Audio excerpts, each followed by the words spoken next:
Have you ever sat down at a meal, looked at the food on your plate, and wondered, what lives were traded for my nourishment today? We live in a world where countless living beings are sacrificed every second for the sake of human appetite. Cows, pigs, chickens, fish, all meeting their end, not out of necessity, but often out of habit, convenience, or fleeting craving, and yet, Buddhism, a spiritual tradition renowned for its profound compassion and reverence for all sentient life, does not universally mandate vegetarianism. Isn't that strange? How can a path that teaches ahimsa, or non-harming, still allow the consumption of flesh? This silent dilemma has echoed through monasteries, scriptures, and hearts for over 2,000 years. Today, as the world faces ethical, environmental, and spiritual crises, this ancient question resurfaces with new urgency. Should compassion have a diet, and if so, what should it be? Let's embark on a journey through history, philosophy, and human nature, unraveling a question more complex than it first appears. In many faith traditions, dietary restrictions are clear-cut. In Jainism, even root vegetables are avoided to prevent harm to insects in the soil. In certain branches of Hinduism, vegetarianism is a sacred rule. In Islam and Judaism, there are strict guidelines about how animals should be treated before slaughter. But Buddhism, in its quiet, paradoxical way, offers no blanket commandment. No universal decree carved into ancient stone. Instead, it asks a deeper question: what is happening in your mind, in your heart, in this very moment of choosing? The Buddha, in his lifetime, neither declared meat inherently evil nor glorified vegetarianism as the superior spiritual practice. In fact, records from the Pali Canon, some of the oldest Buddhist texts, describe the Buddha and his disciples accepting whatever food was offered during their daily alms rounds. Meat, fish, vegetables, nothing was rejected if it was given freely and without causing direct harm, and yet, in the Mahayana Sutras, later scriptures cherished across East Asia, vegetarianism is praised as a natural expression of boundless compassion. In these texts, to consume another sentient being is to deny the interconnectedness of all life, to sever empathy with our fellow creatures. So, which is it? Is it the act of eating meat that matters, or the intention behind it? Is compassion a practice confined to temples and meditation cushions, or something that should ripple through every choice, down to the meals we consume? To understand this delicate tension, we must first journey back to the Buddha's own table. What did he eat? How did he live? And what stories from his life might illuminate the path for us today? Before we cast judgment or adopt rigid rules, it's worth remembering, the Buddha was neither a moralist nor a preacher of dogmas. He was a physician of the heart, diagnosing the sickness of suffering and offering remedies shaped by wisdom and context. In a world where rigid absolutes often clash with messy realities, perhaps the Buddha's approach wasn't to dictate a perfect diet, but to awaken a perfect awareness within each of us. So here lies the silent dilemma: can a Buddhist claim to follow the path of compassion while still consuming the flesh of another sentient being? Does a choice made at the dining table ripple into the realm of karma, reverberating through unseen dimensions of cause and effect? Or is the heart's intention, free from cruelty, desire, and ignorance, the true measure of virtue? In the chapters ahead, we'll walk the roads of ancient India, where monks wandered barefoot and accepted what was placed into their begging bowls. We'll listen to the debates of scholars and saints, explore the wisdom of Mahayana compassion, and hear voices from modern science, environmental ethics, and personal conscience. But before we move forward, take a moment now, right where you are, to reflect. When you eat, do you think of the life behind your meal? Do you consider the journey that brought it to your plate, not out of guilt, but out of gentle, curious awareness? Because perhaps the question isn't just should you be vegetarian to practice Buddhism, perhaps the real question is, how deeply do you want to live your compassion? As we journey deeper into this question of compassion and diet, it only feels right to begin at the very source, with the Buddha himself. What did the enlightened one eat, and what can his relationship with food teach us about our own? Over 2,600 years ago, Siddhartha Gautama, the man who would become the Buddha, was born into royalty. His early life was one of unimaginable luxury: silk garments, fragrant gardens, endless banquets, and the finest delicacies an ancient Indian kingdom could offer. But when he left the palace walls, seeking truth beyond pleasure and pain, his relationship with food changed forever. At first, Siddhartha embraced extreme asceticism. He fasted, starved, and punished his body, believing this denial would bring him closer to liberation. For years, he subsisted on a mere handful of rice a day, sometimes even a single grain. His flesh wasted, his bones protruded, and his spirit began to dim. And then, in a moment of quiet realization beneath a Bodhi tree, Siddhartha abandoned the extremes. He discovered what he called the middle way, a path of balance between indulgence and deprivation. It was a humble meal of sweet milk rice, offered by a village girl named Sujata, that restored his strength and prepared his body for the night of his great awakening. This simple, nourishing meal was no grand feast, it was an act of kindness. An offering, given freely, without expectation, without harm, and it became a defining moment, a symbol of the Buddhist teachings on moderation, gratitude, and mindful receiving. From that day on, the Buddha lived as a wandering monk. Like his disciples, he carried an alms bowl, accepting whatever food the lay community offered, without preference or complaint. It might be rice, lentils, fruit, or meat. Yes, meat, but only under specific conditions. The Buddha did not demand vegetarianism from his followers.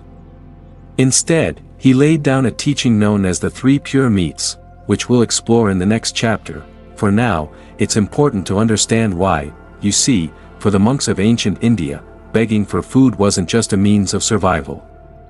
It was a spiritual practice, one designed to cultivate humility, detachment, and gratitude. They had no right to be choosy. They were not to cling to likes or dislikes, to judge what was placed in their bowls, or to desire anything beyond what was freely given. In accepting whatever was offered, the monks practiced non-attachment and surrendered the illusion of control, a profound teaching for those of us today, clinging to curated menus and personalized diets. But among the many meals offered to the Buddha, one in particular became a subject of great debate: his final meal, according to ancient texts. A blacksmith named Kunda prepared a dish called Sukaramadava. Some translations claim it was tender pork. Others suggest it was a type of mushroom or truffle delicacy favored by wild boars. Scholars still argue about it. But perhaps the true meaning lies not in the dish itself, but in the spirit with which it was given and received. The Buddha, even knowing it might be spoiled, accepted the offering with grace. He shared it with his monks, and then, feeling the stirrings of his final illness, lay down beneath a grove of sala trees to pass peacefully into parinirvana. His final teaching wasn't a sermon, it was this quiet, humble act of acceptance. It reminds us, the heart of Buddhist practice isn't about rigid rules or moral superiority. It's about intention, awareness, compassion, and the ability to meet each moment, and each meal, with equanimity. The Buddha's example teaches us not to obsess over the contents of our plate, but to observe the mind that reaches for it. Are we clinging?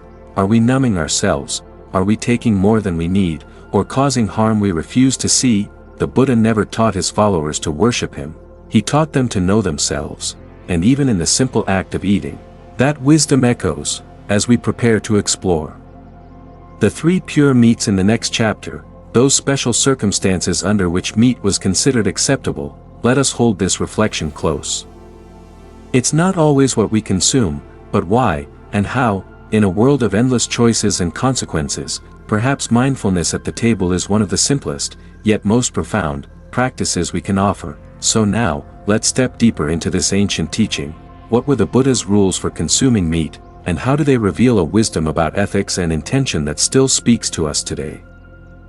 As we journey deeper into the Buddha's relationship with food, one curious teaching emerges, a rule not of absolute abstinence, but of mindful discernment. It is known as the three pure meats, and it offers us a glimpse into the subtle, compassionate wisdom of the Buddha's middle way, neither clinging to rigid extremes, nor surrendering to careless indulgence. In the Vinaya Pitaka, the ancient monastic code of discipline, the Buddha set forth a clear guideline for his monks regarding the Consumption of meat. They were permitted to eat meat, but only under 3 specific conditions. 1. If they had not seen the animal being killed for them. 2. If they had not heard the animal being killed for them. And 3. If they had no reason to suspect the animal was killed specifically for their consumption. If these conditions were met, the meat was considered pure, and it could be accepted without generating unwholesome karma. But why these particular rules? Why not forbid meat entirely? To understand, we must remember the context. In ancient India, monks lived by begging. They wandered from village to village, carrying nothing but their robes and alms bowls. Their meals were gifts, offerings from laypeople who might not have the means or knowledge to provide vegetarian fare. To refuse these offerings would risk appearing ungrateful, creating division, and placing undue hardship on those who supported the monastic community. But more than social courtesy, the Buddha's teaching carried a deeper, spiritual lesson. It's not the food itself that defiles a person, but the craving, clinging, and ill intention behind it. By abstaining from requesting or causing harm, monks maintained their purity of heart. By accepting whatever was offered, without desire, without aversion, they practiced equanimity. And yet, these guidelines also served as a quiet protest against unnecessary violence.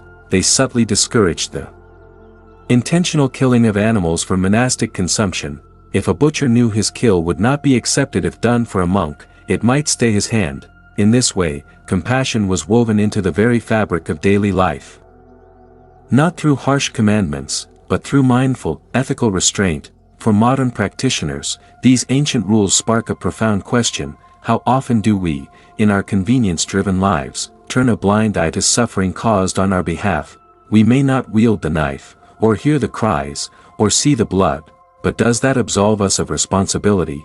In a global economy where food arrives on our plate stripped of history, the practice of the 3 pure meats invites us to look deeper. To ask, where did this meal come from? What unseen lives were touched or taken to bring it here? And what are the consequences, seen and unseen, of our choices?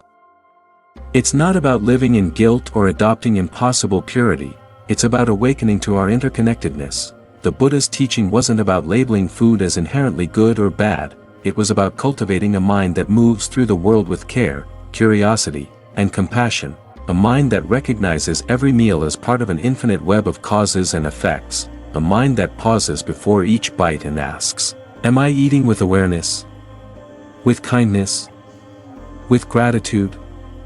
And while the 3 pure meats applied specifically to monastics, their wisdom reaches beyond ancient monasteries. In our time, with modern factory farming, environmental crises, and ethical alternatives readily available, the question of mindful eating has never been more urgent. What would it mean today, not just to avoid seeing or hearing the harm, but to prevent it altogether, not out of moral superiority, but out of reverence for life? Because perhaps the ultimate teaching of the 3 pure meats isn't about rules or loopholes, it's about intention, about whether we choose to live asleep or awake to the ripple effects of every action we take. As centuries passed, the teachings of the Buddha rippled outward, crossing mountains and rivers, weaving their way into new lands, new cultures, and new hearts, and with each step, the Dharma evolved, not in contradiction to its roots, but as a natural unfolding of its deepest truths. From this sacred evolution, a new voice emerged, a voice that called for boundless compassion, for universal empathy, for the recognition that all beings, seen and unseen, share the same wish, to live, to be free from suffering, to be at peace. This was the voice of Mahayana Buddhism. While the early Buddhist traditions emphasized personal liberation, the ending of one's own suffering through wisdom and discipline, Mahayana carried the teaching further. To its most expansive expression, in Mahayana thought, the highest aspiration was not merely to attain enlightenment for oneself, but to become a bodhisattva, a being who vows to delay their own final liberation until all sentient beings are freed from suffering. And this vow was not poetic metaphor, it was a living, breathing commitment, etched into every action, every word, and every meal. Mahayana scriptures began to speak with unmistakable clarity on the ethical weight of eating meat. Texts like the Lankavatara Sutra and the Surangama Sutra declared that consuming animal flesh was incompatible with the spirit of boundless compassion. The Lankavatara Sutra, attributed to the Buddha's later teachings. Speaks plainly, the eating of meat extinguishes the seed of great compassion. For Mahayana practitioners, the question was no longer is meat pure if unseen, unheard, and unsuspected? It became, how can one claim to practice compassion while causing harm to any sentient life? This shift was not merely doctrinal, it reflected a profound insight into the interdependence of all beings. Every creature, whether crawling, flying, swimming, or walking, was seen as a fellow traveler on the endless wheel of samsara, birth, death, and rebirth.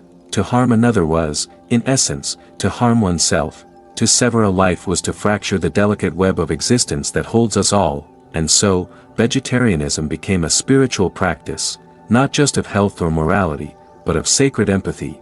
Monasteries throughout China, Korea, Vietnam, and Japan embraced plant-based diets as an extension of the Bodhisattva vow. Temples served simple, nourishing meals prepared without bloodshed, seasoned instead with gratitude and reverence. Even today, many Mahayana temples continue this tradition. Their kitchens alive with the hiss of vegetables, the perfume of spices, and the quiet chant of monks offering thanks before each meal. Yet, the deeper teaching of Mahayana's vegetarian ideal was never about judgment or superiority. It was about awareness. Awareness of the suffering concealed behind the walls of convenience. Awareness of the sorrow muffled by distance and denial. Awareness of the interconnectedness that turns every choice, no matter how small, into a karmic thread in the fabric of the world. And in that awareness, the question gently arises, if I can live, and thrive, and nourish this body without taking another life, why wouldn't I? It wasn't a commandment. It was an invitation, an opening of the heart. Of course, Mahayana Buddhism recognized the complexities of life. Not every circumstance allowed for strict vegetarianism, especially in ancient times of scarcity, travel, or illness, but the core remained unchanged. Wherever possible, choose compassion. Wherever possible, choose harmlessness. Wherever possible, recognize that every being wishes to live. In this way, Mahayana didn't simply reject meat. It uplifted every act of mindful eating into a sacred ritual, a moment to reflect, to remember, to recommit to the vow of universal compassion. And this ethic of care has rippled forward, influencing not only monks in monasteries but countless lay practitioners, philosophers, and modern Buddhists who quietly carry the Bodhisattva's vow into a noisy, distracted world. While Mahayana Buddhism cast its gaze toward boundless compassion, calling for vegetarian ideals, another ancient tradition remained closer to the practical heart of the Buddha's original teachings. This was Theravada Buddhism, often called the teaching of the elders. It preserved the earliest known scriptures, clinging not to abstract ideals, but to the daily, gritty realities of monastic life. And in those early days, life was anything but easy. Theravada monks, like their Mahayana counterparts, lived by the alms bowl. They walked from village to village, accepting whatever was placed into their hands: rice, fruit, vegetables.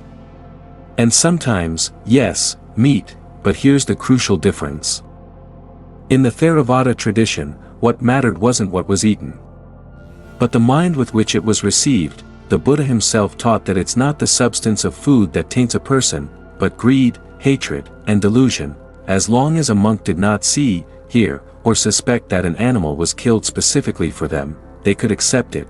To refuse an offering would risk causing offense, breaking the precious bond between monks and lay people, a relationship vital for the survival of both.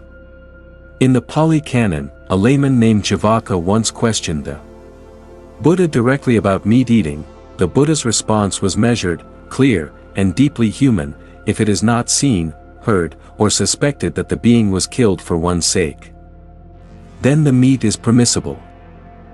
This wasn't indifference to suffering, it was pragmatism, an understanding that compassion must also be balanced with context, that survival sometimes demands difficult choices, and rigidity can harden into its own form of cruelty.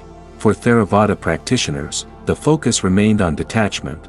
They believed that clinging too tightly to ideas of purity or impurity was itself a form of attachment. Meat, vegetables, bread, all were fuel for the body. The real danger lay not in the food, but in the cravings of the mind. Even today, in countries like Thailand, Sri Lanka, and Myanmar, Theravada monks continue this ancient practice. They accept what is offered, without preference or aversion. And while some individual monasteries or monks may choose vegetarianism, it's rarely enforced as a doctrinal rule. This pragmatic approach reflects a deep spiritual truth, that true purity isn't achieved through external rituals, but through inner transformation. A person could abstain from meat their whole life and still be consumed by anger, pride, or greed. Conversely, one might eat whatever comes and yet cultivate a heart as vast as the sky, and so, Theravada Buddhism reminds us of an uncomfortable but vital truth in our age of ethical absolutes. Compassion isn't always simple, life isn't always black and white, and sometimes, survival must take precedence over ideology. The danger lies not in making compromises, but in forgetting why we make them. This teaching may seem stark, even unsettling, especially in a world that craves clear lines and easy answers. But therein lies its wisdom. It calls us not to judge by appearances, but to look deeper, into our own hearts, our own motivations, our own relationship with attachment, because ultimately, Buddhism isn't about what you eat, it's about how you eat, with awareness, with gratitude, and with a mind that neither clings nor recoils. In the ancient forests of India, choices about food were simple. A monk ate what was offered, a villager harvested what the earth gave. The world was slower, quieter, more intimately woven with the rhythms of nature, but we no longer live in that world. Today, food isn't gathered from forests or offered in clay bowls, it's processed in factories, wrapped in plastic, and shipped across oceans. The simple act of eating has become one of the most complex moral decisions of modern life, and for Buddhists, who have always taught that every action carries karmic weight, the question isn't just about what nourishes the body, it's about what our choices nourish in the world. When you pick up a piece of meat in a supermarket, you don't just consume calories, you consume the hidden story of that life, the suffering endured in factory farms, the forests cleared to grow animal feed, the rivers polluted, the climate altered. Modern science and ancient wisdom meet here, and they speak with the same voice. The numbers are staggering. Animal agriculture is responsible for a significant portion of greenhouse gas emissions, deforestation, water consumption, and biodiversity loss. And karma, as the Buddha taught, is not confined to personal intention, it ripples through every thread of life, touching what we cannot see.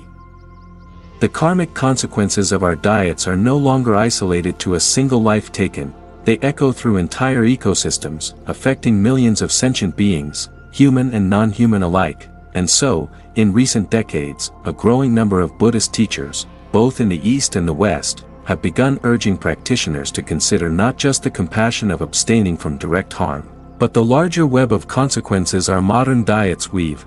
Venerable Thich Nhat Hanh, the beloved Vietnamese Zen master, spoke often of this. He taught that mindful eating is not just about personal health or avoiding harm to animals, it's about cultivating awareness of the interconnectedness of all things. When we eat with mindfulness, we see not just the food on our plate, but the clouds, the soil, the sun, and the countless hands that made that meal possible. And if suffering lies hidden in that chain, it becomes a part of us. But modern wisdom, both scientific and spiritual, offers hope. Plant-based diets are no longer confined to monasteries or fringe movements. They've entered mainstream culture as a path toward sustainability, ethical living, and even improved health. Countless studies now confirm what ancient sages intuited, that a plant-based diet can reduce disease risk, lighten our carbon footprint, and spare billions of animals from lives of suffering. And it's not about perfection. The Buddha never demanded impossible purity. He taught us to wake up, to pay attention, to make each choice with awareness. And in doing so, we slowly transform both ourselves and the world around us, because karma isn't fate, it's momentum, and every small act, every meal, every moment of kindness, every conscious choice, shifts the wheel of samsara ever so slightly toward compassion.